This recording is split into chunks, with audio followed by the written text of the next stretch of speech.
Livro de Mateus, Evangelho de Mateus, capítulo 26. Vamos ler a partir do versículo 42. O título da mensagem de hoje é Como descobrir o seu destino. Como você entender o seu futuro. Como você ter certeza do que Deus quer para você. Você consegue visualizar os seus próximos 10 anos? Você acredita que Deus tem algo determinado para você? Ou seja, você fazendo tudo bem ou mal vai acontecer porque é a vontade dele? Ou você acredita que está planejado? Ou seja, é um plano, mas pode dar errado dependendo das suas decisões. Hoje nós vamos falar sobre um assunto que é polêmico. Um assunto que gera dúvidas entre qualquer um que lê a Bíblia, que é o assunto de destino, de para onde eu vou, para onde eu estou indo. Por que gera dúvidas? Porque todas as religiões têm uma interpretação quase que única de destino. Por exemplo, eu tive algumas vezes na Índia, e na Índia, no hinduísmo, karma, a palavra karma vocês conhecem, já escutaram, quer dizer que tudo que tem que ser, será. Ah, ele é bêbado, porque o pai também era bêbado, e é assim, nessa família é assim. Tudo que tem que ser, será. É o karma dessa família. Quem já escutou falar disso? 3 pessoas já escutaram, mas então procurem saber. Mas o Islã também tem uma definição parecida, chama-se Maktub. Maktub quer dizer, tudo está escrito. Ah, aconteceu tal coisa, mas é porque estava escrito. Então às vezes, a gente até vê naqueles filmes que o adolescente se explode, né? Para virar um mártir da fé, na fé deles, e alguém vai consolar a mãe fala, não, isso já estava escrito, não tem problema nenhum, estava escrito, Maktub. Então, as religiões em si têm um conceito de determinismo. Determinismo é um conceito filosófico, teológico, de que tudo está determinado. E a gente aderiu isso de uma certa forma na nossa vida. Inclusive a gente usa palavras de determinação na nossa vida. Eu determino que tal coisa vai acontecer. Quem já orou assim, profetizando sobre o seu futuro? Então, é porque a gente não estuda a Bíblia. E o determinismo, ele parece ter lógica se você olhar em qualquer ótica. Mas se você olhar na ótica de Cristo, o determinismo perde a lógica. Você percebe que as coisas não estão determinadas, elas estão planejadas. O teu futuro não está escrito, o teu futuro está desenhado.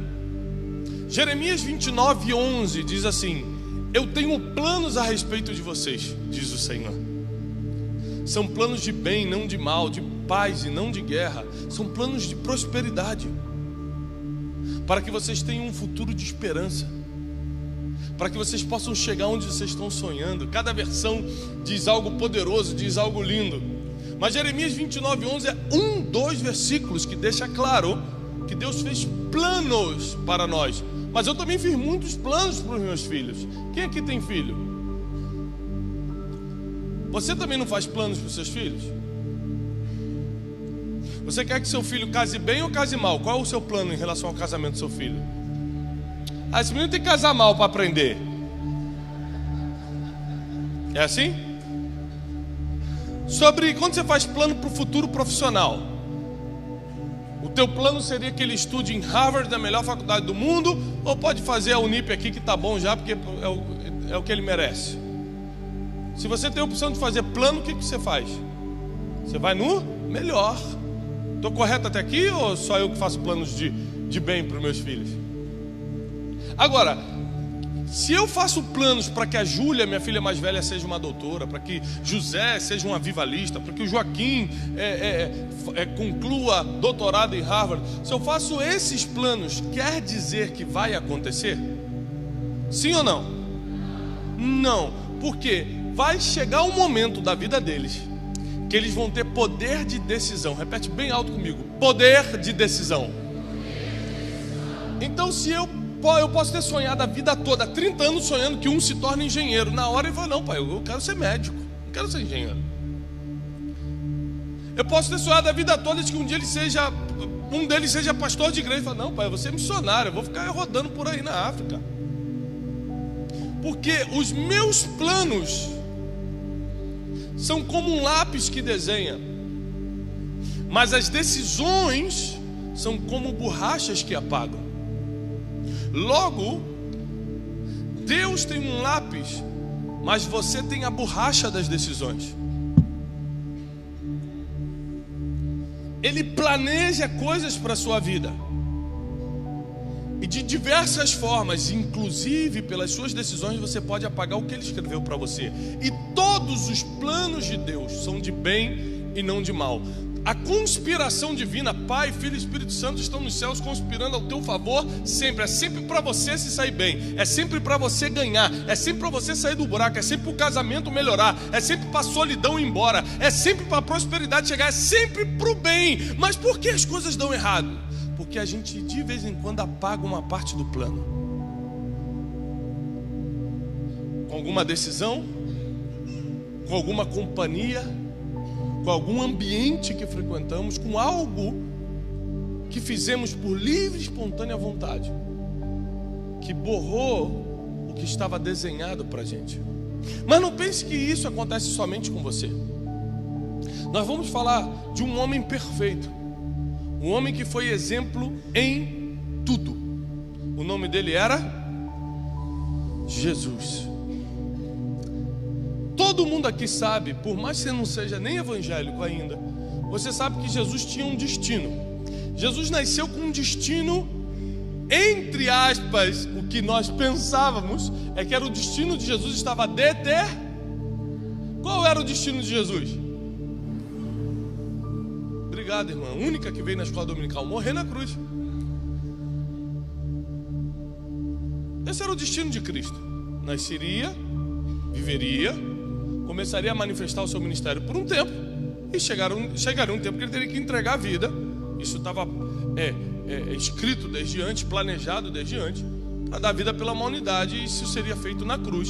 Isso estava profetizado. Isaías, 500 anos antes, já descrevia como seria todo o processo do futuro de Jesus. Tudo estava profetizado, tudo estava planejado, estava tudo ali bonitinho, até que chega esse versículo aqui. E esse versículo, ele quebra todo o conceito de determinismo que você talvez tenha na sua vida. Ah, minha vida está uma droga, mas era para ser assim mesmo. Isso já devia estar escrito. Ah, cada um sofre o que... A verdade é que para o bem ou para o mal, você pode mudar tudo hoje. Antes de eu dar glória, calma. Você pode... Espera a frase toda. Você pode mudar tudo para o mal hoje, com uma decisão, com uma escolha. Você pode mudar tudo para o bem hoje. Você pode mudar o teu futuro para algo que você jamais sonhou.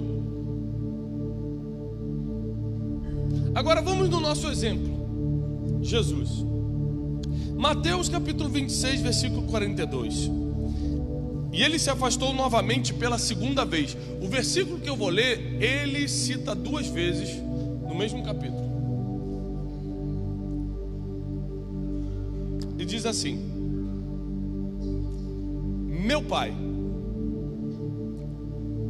se for possível, estou lendo na minha versão, na King James, afasta de mim este cálice, mas não seja como eu quero. Na versão que está aqui no telão diz assim: indo a segunda vez, orou dizendo: Pai meu Pai, se este cálice não pode passar de mim sem eu beber, faça-se a tua vontade.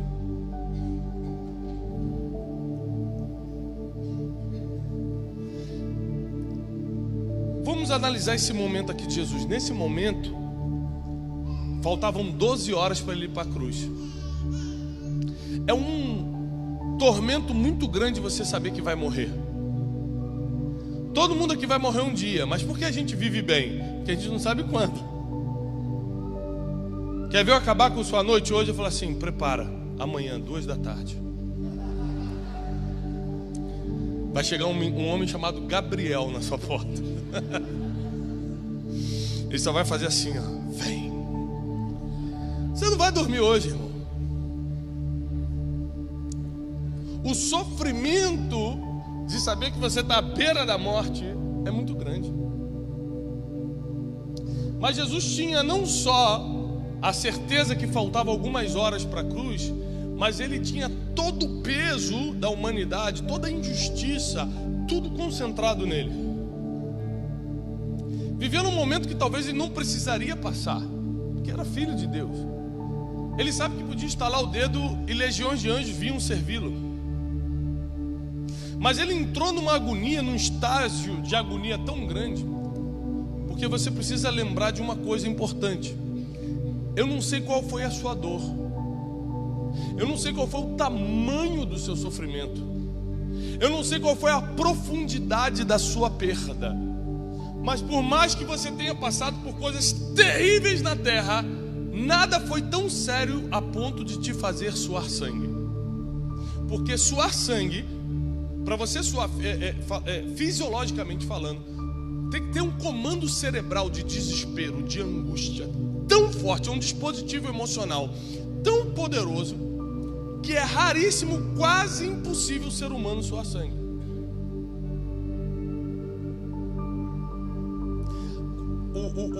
O bandido está fugindo da polícia, ele está morrendo de medo, mas ele está suando suor quando está correndo.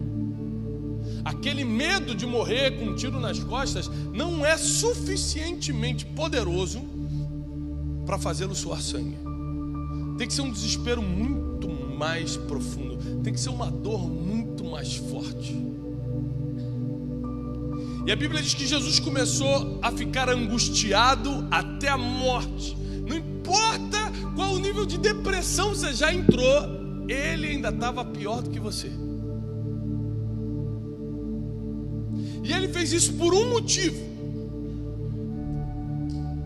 para que qualquer ser humano que se tranque no seu quarto e diga: Deus, eu estou desesperado, Deus, eu estou sofrendo muito, Jesus estará conosco todos os dias, diz a Bíblia, até a consumação dos séculos. Isso quer dizer que quando você começa a contar a tua dor, Ele está conosco todos os dias. Ele se coloca do teu lado e fala: eu sei como é isso. Não, mas eu fui traído, a pessoa que eu mais confiava. Ele Judas também me traiu, eu sei como é.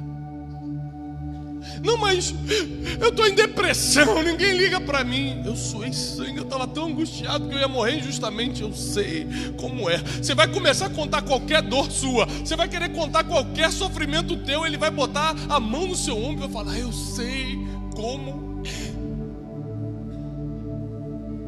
Porque nenhuma dor que você passou foi mais forte que eu passei. Ah, mas eu sofri, me maltrataram, cravaram pregos nas minhas mãos, nos meus pés. Eu sei muito bem como é. Você nunca vai poder dar uma desculpa mais convincente do que o histórico de Jesus.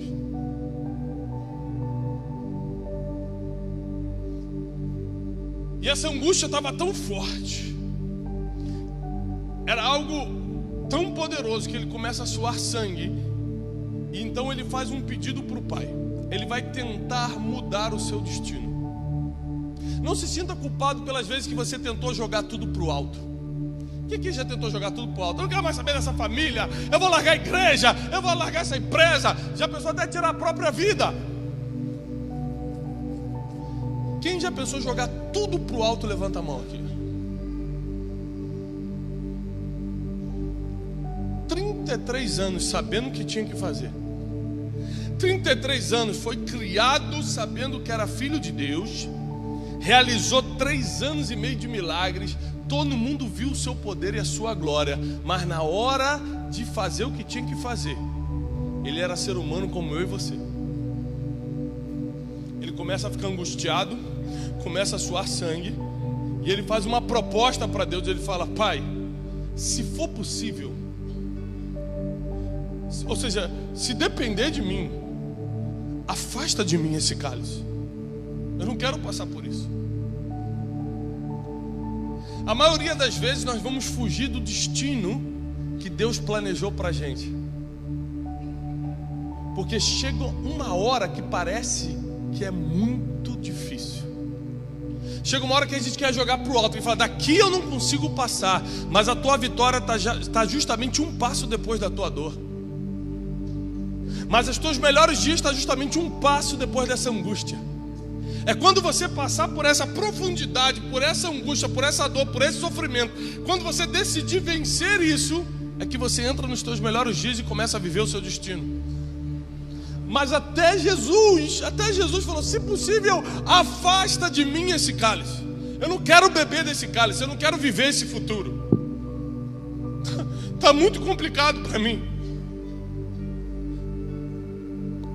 Mas aí ele revela aqui como você pode colocar o teu destino no seguro.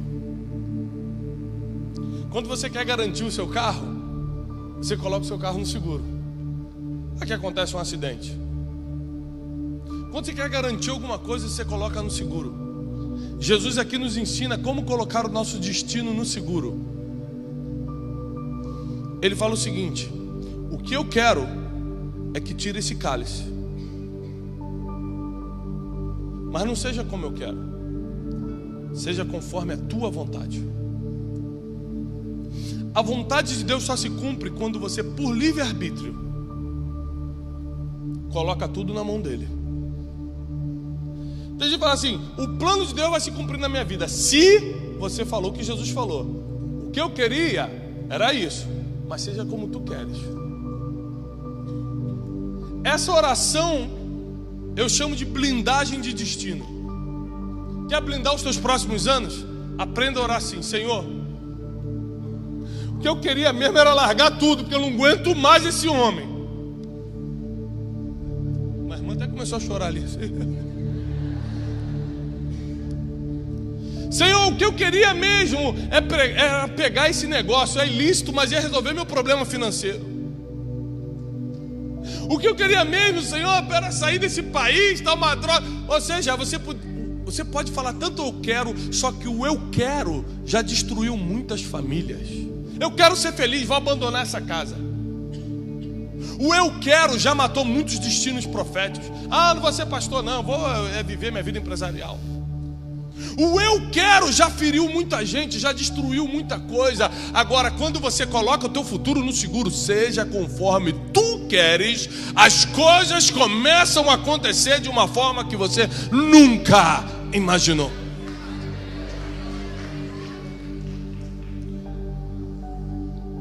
Então, quando eu percebi que Jesus tinha a opção de mudar o futuro, eu entendi que não está determinado, só está planejado. E se ele insistisse, batesse o pezinho e falasse: eu não quero mais, estou com medo. Ele tomou uma decisão que garantiu o destino dele e liberou o nosso. Porque não confunda isso: se você deixar de cumprir seu destino, você está estragando a vida de muita gente. Se eu falhar com o meu destino profético... Ontem eu estava jantando no interior de Goiás. Antes de ontem, eu estava jantando no interior de Goiás. E aí, quando a garçonete veio servir a gente no restaurante, ela me olhou, largou, começou a chorar e falou assim: seu livro mudou minha vida. E começou a contar o testemunho. Eu falei: amém, abracei. Fiquei comentando com a minha equipe depois. Olha só como é que acontecem as coisas.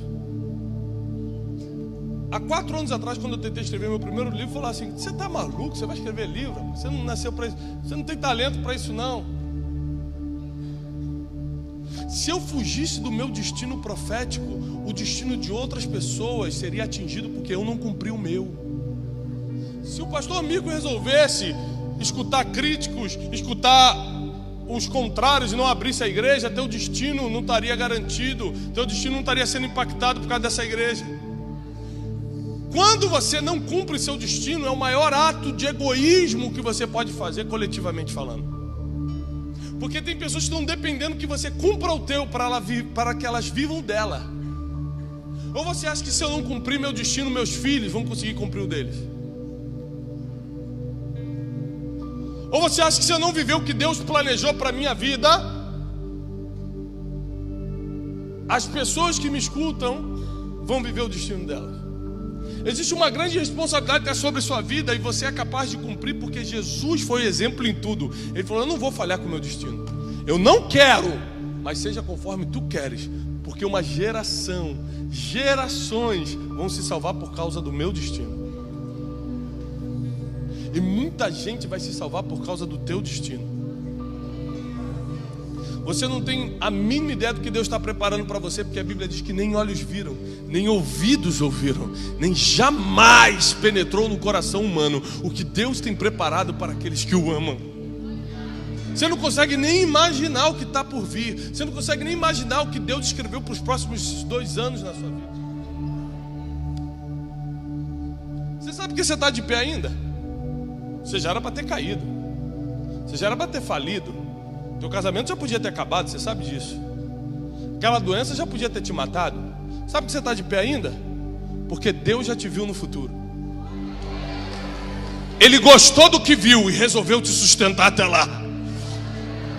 Ele sabe quem você vai se tornar. Você está pensando que vai ser a mesma pessoa de hoje? Não, não. Daqui a 2 anos você está num nível que Deus já te viu e falou assim: eu vou lutar para que ele chegue lá. Os meus planos vão se cumprir na vida dele e na vida dela. Existe um destino planejado, mas nós podemos alterar com várias coisas, com as nossas decisões. Quer ver como você também altera seu destino? Com as palavras que falam para você e você acredita, seja negativa ou positiva. É a primeira vez que eu trago esse livro publicamente. Descubra o seu destino. Chegou da Gráfica essa semana. Saiu pela maior editora do país, a Editora Planeta. E eu fiquei 6 meses escrevendo essa revelação sobre destino. O que é destino, como viver seu destino, como descobrir o seu destino. E o que eu estou pregando hoje está aqui. Mas no primeiro capítulo, eu cito uma história sobre as palavras que você coloca fé. Porque é o seguinte: qualquer coisa só tem poder sobre a tua vida se você der fé a isso, porque a fé é que dá o poder.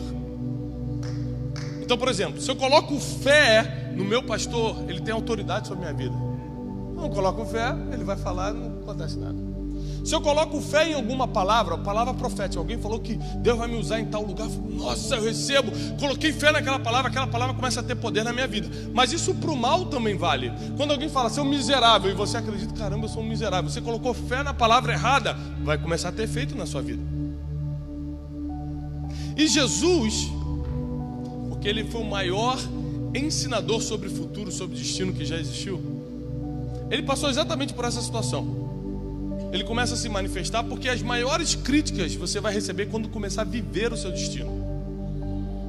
Quando você está paradinho na sua casa, quando você começa a viver seu destino, você tem que estar preparado. Você tem que estar preparado, irmão. A gente está fazendo a conferência destino. Quantas pessoas são revolucionadas nessa conferência? Tem a vida mudada, ministérios mudados, é testemunho para tudo quanto é lado.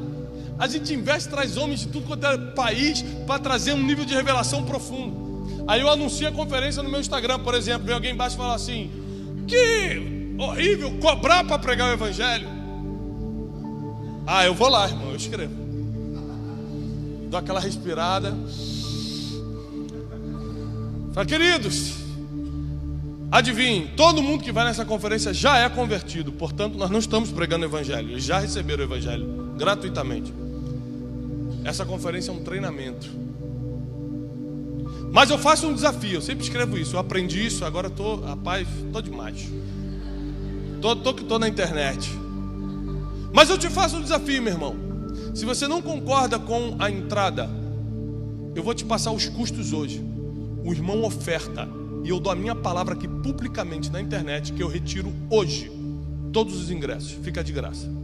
1.650.000, só depositar na nossa conta, eu pago tudo, todos os custos, e retiro todos os ingressos. Sabe o que acontece? Ele me bloqueia. Não quer mais conversar comigo.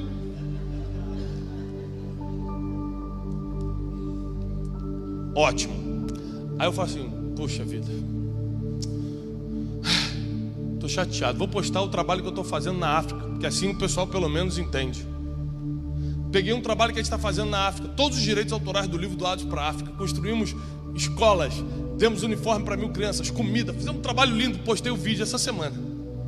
As crianças, obrigado pastor, porque a venda dos seus livros chegaram até aqui, e a gente construiu a escola, está aqui, é o resultado. Aí vem outro infeliz embaixo e bota assim, ai, pena que é antibíblico isso, porque o que uma mão direita faz, a esquerda não deve ficar sabendo.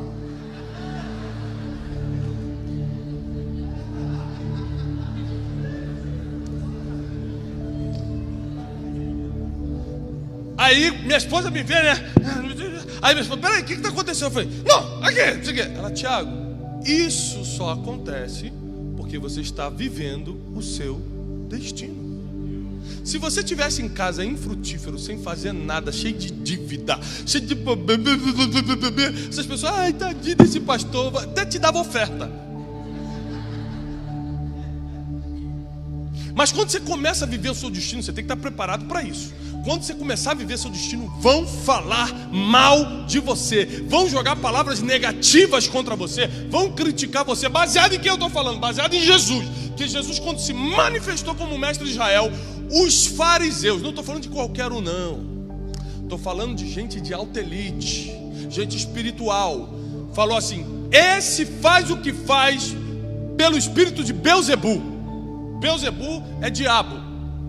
Eles estavam chamando o filho de Deus de diabo, porque quando você começa a viver o seu destino, a primeira coisa que as pessoas vão tentar fazer é confundir sua identidade. Eles vão gritar nomes que você não é, para ver se você acredita. Porque tem gente que está tão fraca emocionalmente que acredita até que no que o inimigo fala. É por isso que eu fiquei muitos anos pregando sobre inteligência emocional. Vai vir um avivamento muito grande sobre o Brasil. Vai vir uma reforma muito grande sobre o Brasil. Mas por que a gente está começando a falar disso agora? Eu já estou pregando há anos. Porque não tinha como lançar sementes da reforma e do avivamento sem primeiro colocar a emoção do povo no lugar. Senão ia virar uma desgraça. Você imagina, avivamento traz glória, glória traz exposição, exposição coloca para fora quem você é de verdade. Você podia escandalizar o evangelho, era melhor tratar você primeiro. Você está preparado para ser exposto.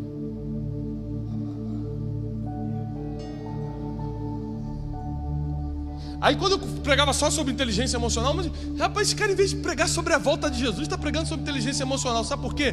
Porque Deus me mostrou o futuro, mas não mostrou para ele. Eu tinha uma informação que ele não tinha. E quem não tem a informação que você tem vai ficar criticando o que você está fazendo.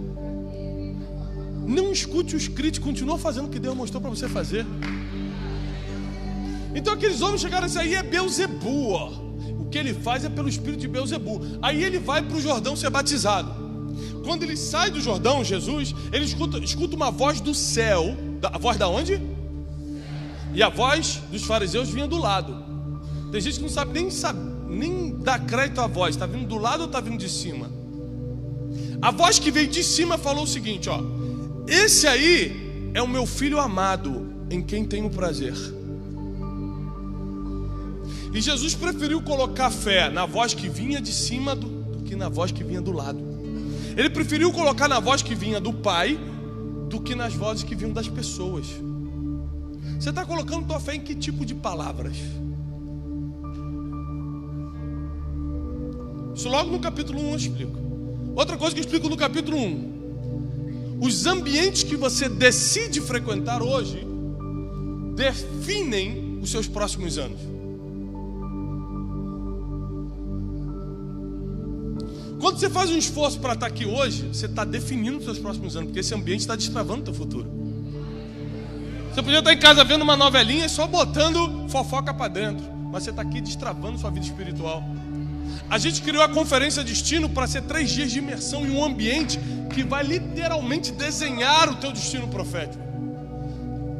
Mas tem gente que resolve por livre e espontânea vontade se inserir em ambientes que vão travar todo o futuro.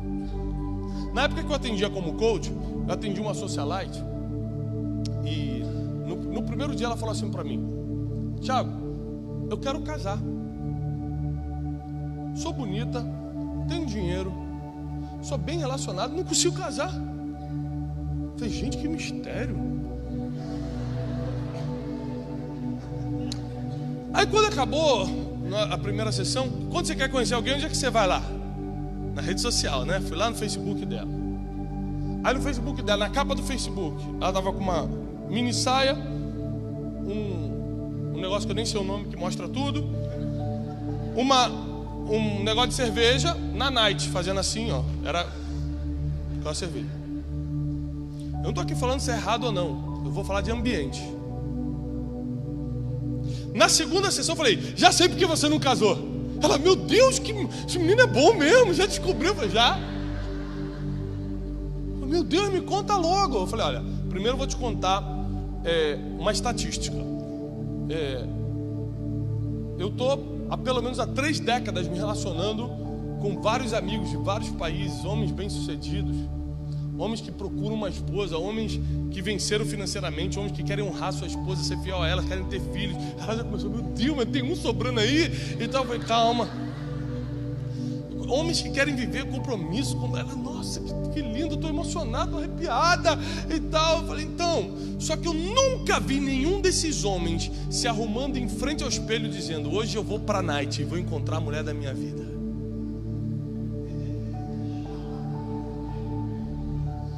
Porque o que você está procurando não está no ambiente que você está frequentando. Então a questão não é se é pecado ou não, a questão é se é coerente com o seu destino. A incoerência, capítulo 5, a incoerência é um dos maiores causadores de morte de destinos proféticos. Qual o seu sonho? Meu sonho é ser médico. E a faculdade? Estou fazendo de computação porque dá mais dinheiro, né? Incoerência com o seu futuro. Ambientes que são incoerentes com o que você está sonhando. Eu sonho em ser um homem de Deus, então pague o preço que for para estar em ambientes que vão lhe dar um ministério frutífero. Não, meu sonho é restaurar minha família, então esteja em ambientes familiares. Ou seja, seja coerente com o teu futuro. Cuidado com a fé que você dá nas palavras e cuidado com os ambientes que você frequenta, participa. Quem me acompanha sabe que eu tenho uma agenda muito apertada. Mas semana passada eu parei tudo, peguei fiz um voo chato para ir lá na Guatemala, ficar 3 dias sentado anotando, de 9 da manhã às 10 da noite, numa conferência para líderes. Por quê? Porque no meu futuro está planejado ser um treinador de líderes. Então eu preciso pagar o preço, investir meu tempo, meu dinheiro, para estar em ambientes que formam líderes. Senão eu vou ser incoerente com o meu destino.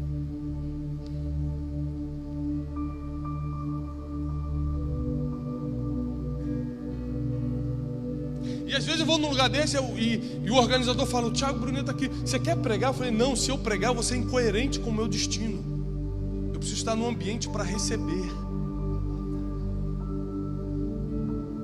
Você não tem que saber só em que ambiente tem que entrar, mas o que fazer quando está no ambiente. Seu destino está planejado, mas você pode estragá-lo de muitas formas. As palavras que você coloca a fé, os ambientes que você vai, o seu nível de coerência ou incoerência. Quando você deixa de fazer o que tinha que fazer hoje. Tem tanta gente que tem dom, tem talento na mão, mas fala, não vou fazer isso não. Outro dia eu faço. Você pensou numa Copa do Mundo? A bola sobra para o Neymar. O Neymar vai cair, vamos para o outro. Sobra para o Gabriel de Jesus. Vai errar, meu Deus. Coutinho, pronto. Sobra para o Coutinho na frente do gol. O Brasil está 4-0. Aí ele para em frente ao gol, Copa do Mundo, fala assim, poxa, já está 4-0, vou fazer esse gol não, vou economizar, vou deixar para o próximo, chuta para a lateral. Isso existe? Porque bola no pé de jogador dentro da área é para fazer gol. Mas tem gente que está fazendo isso com a própria vida. Pega o seu dom, pega o seu talento. A única coisa que você sabe fazer, Deus te coloca na cara do gol. Você fala, amanhã eu faço. Na próxima. Você está matando o seu destino. Porque no mínimo, tem muitas pessoas perdendo porque você não está fazendo o que tinha que fazer. Se está na sua mão, se Deus permitiu que estivesse na sua mão, já é para você estar fazendo. Como eu sei se é o tempo de Deus da minha coisa? O que Ele te deu? Vamos lá. Porque se está na tua mão, é como Eliseu falou para o rei de Israel: por que você não atirou várias vezes a flecha no chão? Não tinha várias? Por que você só atirou 3? Se Deus colocou flecha na tua aljava, é para atirar. Se não tem flecha, é porque Deus não quer que você atire. Se tem flecha, é para tirar tudo. Tem gente que está sempre fazendo pela metade. Tem gente que está sempre começando e não terminando. Mal sabem que estão estragando os seus próximos anos. Jesus não deixou nada pela metade. Ele foi até o fim em tudo. Tudo que Jesus podia fazer, Ele fazia. Era curar, eu curava. A missão de Jesus, eu gostaria de lembrar vocês, não era curar, era ensinar. A missão de Jesus era ensinar. Ele saía de uma cidade para outra. Qualquer versículo que você vê Jesus se movimentando, ele está indo de uma cidade para outra para ensinar. Os milagres iam acontecendo no caminho. Por quê? Porque ele tinha o poder da cura, ele não desperdiçava a oportunidade, ele não deixava nada para amanhã. A gente é que deixa. Tem dom, mas não usa hoje. Tem talento, mas não usa hoje. Tem a força para fazer, mas fala, mas não sei se essa igreja... Estou com medo de ser ferido de novo nessa igreja. Eu fui tão ferido, né? Eu vou ficar quietinho aqui nessa igreja. Estragando o teu futuro.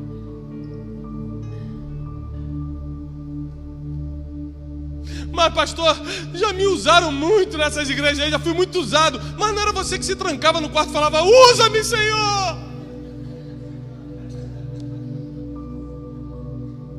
Deus te usou e agora você está reclamando que foi muito usado? Não estou te entendendo. Nós nascemos para dar o nosso melhor. Aonde nós estamos? Naquilo que Deus confiou na nossa mão. Com isso nossos dias estão sendo construídos. Muitas coisas que eu estou desfrutando hoje, eu trabalhei há 3, 4 anos atrás com o meu melhor. Na época eu não via resultado, na época eu não via frutos. Eu estou vendo hoje. O que você está fazendo agora não é para você comer hoje, é para te alimentar daqui a anos. As sementes que estão caindo da tua mão no chão agora, não é para que você veja uma árvore crescer agora, é para que faça sombra para você mais tarde. Não pare de semear, não pare de trabalhar, não pare de fazer o que você tem que fazer hoje. Se Deus já colocou na tua mão, faça. Invista, trabalhe, se dedique, dê o melhor.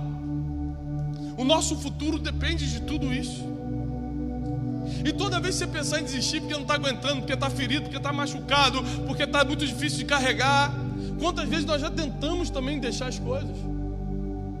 Quantas vezes eu tentei deixar as coisas, falei, vou diminuir meu ritmo. Gente, eu não estou aguentando mais não mereço isso não. E para que isso? Para que? Toda vez que eu começo a reclamar com Deus, Deus me leva para esse versículo. Quando Jesus tentou parar, Ele fez uma oração. Só uma oração. Contudo, não seja como eu quero, seja como tu queres. Se você incluir essa oração diariamente na sua vida, o seu destino começa a ser garantido a partir de agora. Porque Ele vai fazer conforme Ele quer. A gente está sempre pedindo coisas a Deus. A gente tem sempre uma lista de pedidos. E poucas vezes a gente fala, faz conforme você quer. Você sabe mais do que eu. A gente na verdade não sabe nem o que quer, irmão. Você trabalha, ai meu sonho é comprar aquele carro. Ai, vou comprar aquele carro. Aí se endivida, parcela em 90 vezes, compra o carro, passa 2 meses e fala, não era bem isso. Pior quando casa, aí passa a lua de mel. Ele...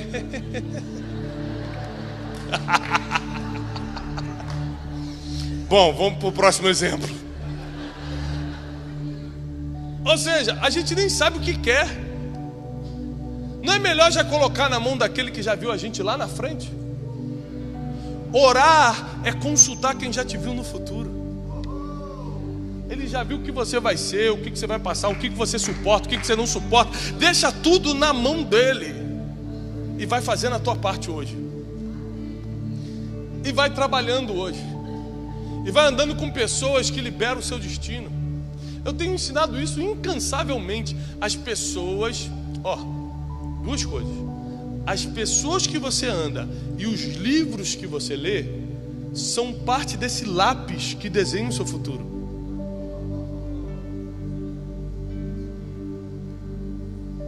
Livros têm tanta importância, que Jesus, quando queria explicar quem ele era, ele pegou o livro de Isaías, abriu na sinagoga, leu: o Espírito do Senhor está sobre mim, ele me ungiu para pregar boas novas aos quebrantados. Começou a citar, fechou o livro, diz a Bíblia, e disse: eu sou esse, hoje se cumpre essa palavra. Até Jesus usou um livro para mostrar quem ele era. Machado de Assis dizia, e é algo verídico, que um país se constrói com pessoas e livros. Então você tem que ter muito cuidado com as pessoas que você se junta e com os livros que você lê. Os livros colocam ideias que são difíceis de tirar depois. Então livro ruim tem que ter cuidado, e pessoa ruim também.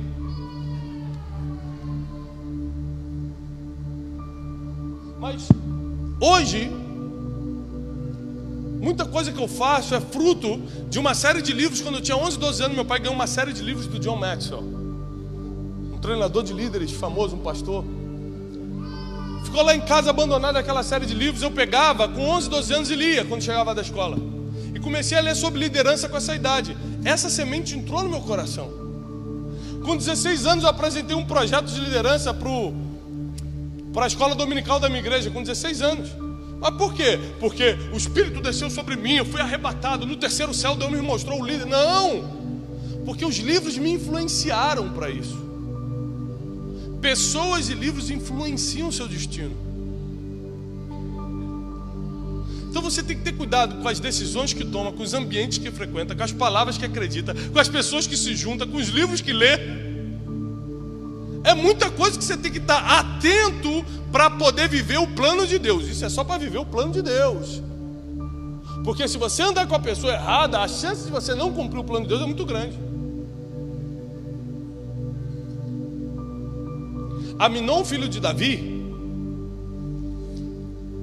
tinha um desejo impuro no coração. Quem lembra dessa história? Ele desejava quem?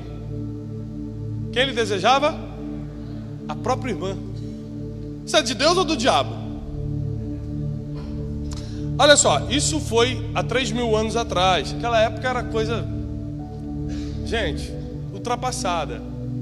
Nos dias de hoje, com toda a modernidade, pode tudo, movimento LGBT, pode tudo. Nos dias de hoje, é normal na sociedade um homem e uma irmã, um irmão e uma irmã terem relações? Não, nem nos dias de hoje. Só para você ter uma ideia da seriedade. Nem no século da liberdade é normal. Então Aminon, nasce esse desejo no coração dele. Mas diz a palavra, lhe pareceu a Aminon impossível tocar em sua irmã. Porque era irmã, se tocasse teria que casar, não dava para casar irmão com irmão, então ele foi tirando a cabeça. O único problema é que Aminon, sendo filho do rei, tinha um amigo chamado Jonadab. Filho do rei, quantos aqui são filhos do rei? 3, 4, 5? Glória a Deus, 5, 6 filhos do rei. Quem aqui é filho do rei? Filho do rei tem que selecionar muito bem com quem anda.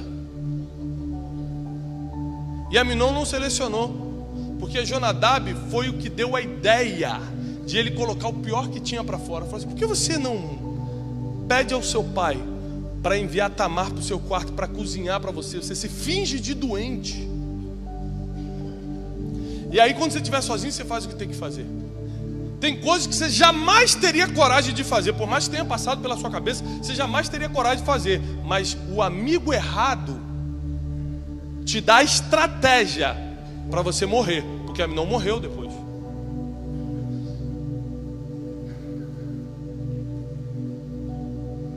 O destino de Aminon foi cortado pela metade, porque escutou um conselho errado, porque estava com uma amizade indevida. Deus te trouxe aqui porque Ele quer revelar o plano que Ele tem para você. Ele revela de várias formas. Eu lembro que com 15 anos eu estava numa conferência com 4, 5 mil pessoas no Rio de Janeiro. O pastor americano estava pregando. Ele olhou e falou: esse jovem aí de camisa vermelha lá atrás, era eu. Ele falou: vem cá na frente. Eu fui andando e ele falou assim: olha, Deus vai te levar por muitas nações para pregar. Você é um homem que vai tocar nações. Mas imagina você com 15 anos, em recuperação na escola. Assim, esse irmão. E ele falou: Deus vai te dar um sinal. Você nunca vai trocar o teu passaporte por causa da validade. Você sempre vai trocar por falta de espaço. Eu já tive 6, 7 passaportes desde que eu tirei meu passaporte. Nunca troquei por validade. Meu último passaporte eu troquei há 2, 3 meses atrás. Faltava 2 anos para terminar a validade. Eu já tive que trocar porque não tinha mais espaço no passaporte. Deus, ele vai dando cenários do teu futuro. Você acredita se quiser. Você dá fé na palavra se quiser. Coloca fé nessa palavra se quiser. Eu vou falar pelas nações. Porque a maioria das coisas que Deus planejou para você é muito maior do que você pensa. Jeremias diz: meus caminhos são maiores que os teus, meus pensamentos são maiores que os teus. Ou seja, quando Deus sonha contigo, Ele sonha com algo que você não consegue nem pensar. Então quando Ele te revela migalhas, pedacinhos, quadrinhos do futuro, parece difícil de você falar: mas comigo? Porque os planos dele são muito maiores do que os teus.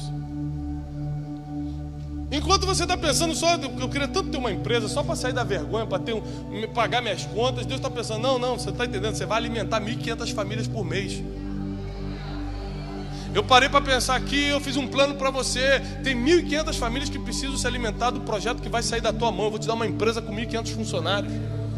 O que você está pensando só para você, Deus está pensando para todo mundo. É muito maior do que você pensa.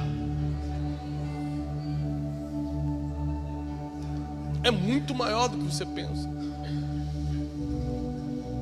Até que você descobre o seu destino, descobre o que você tem que fazer. E entra na fase mais difícil. Último capítulo. A fase da exposição. A fase que você vai mostrar, mesmo sem querer, quem você verdadeiramente é. Porque quando o holofote está na sua cara, você não consegue esconder nada. Quando você está passando por um problema, Deus não está preocupado com o problema que você está passando, mas em quem você está se tornando durante esse processo. Por quê? Porque para você viver a fase da exposição, você tem que ter se tornado algo no processo difícil que passou. A maioria das pessoas, quando entram em exposição, não duram muito, porque não sabe lidar nem com a crítica no Facebook. Como é que vai lidar com a crítica cara a cara? Não sabe lidar nem com as pequenas propostas. Como é que vai resistir às grandes tentações? Tudo que você está passando é porque Deus já te viu lá na frente. E lá na frente você vai estar exposto. Ele está te fazendo passar por isso para te amadurecer, para na fase de exposição você mostrar a tua melhor fase, a tua melhor parte, a tua melhor cara, a tua melhor versão. O que você está passando é para te amadurecer para a hora da exposição. Quando Deus levanta alguém, quantos ministros me procuram e falam: Tiago, eu faço tudo certo, eu oro, eu sou obediente ao meu pastor, eu sou dizimista, mas parece que isso não acontece. Eu falei: porque você ainda não está preparado para ser exposto, senão Deus já teria te exposto. É só uma questão de preparação. Você está vivendo bem os seus processos? Ah, mas é muito difícil. É claro, senão não é processo. Se não for difícil, a gente não aprende.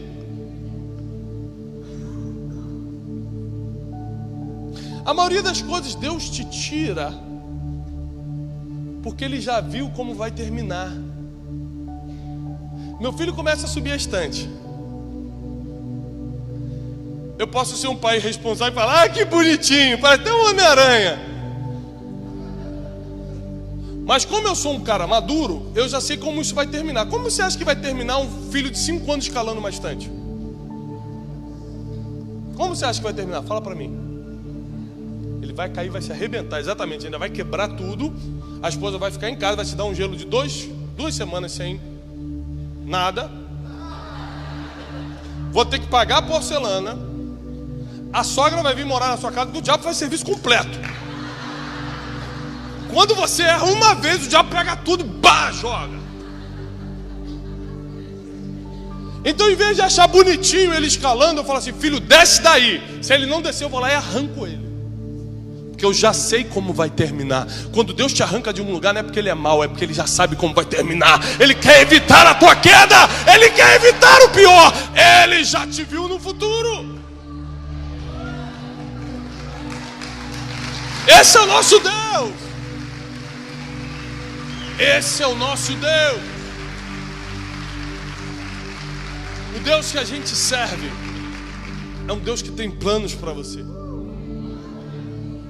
E por mais difícil que esteja hoje, lembre-se do que Ele te prometeu e Ele é fiel para cumprir. Eis que estarei convosco todos os dias, até a consumação dos séculos. Até que esse mundo termine, Ele vai estar com você do teu lado todos os dias. Sempre te falando: eu estou contigo, eu sei como é, vamos continuar andando. Está difícil, vamos continuar andando. Eu não quero fazer isso. Lembra da oração. Então não seja como eu quero, seja como tu queres.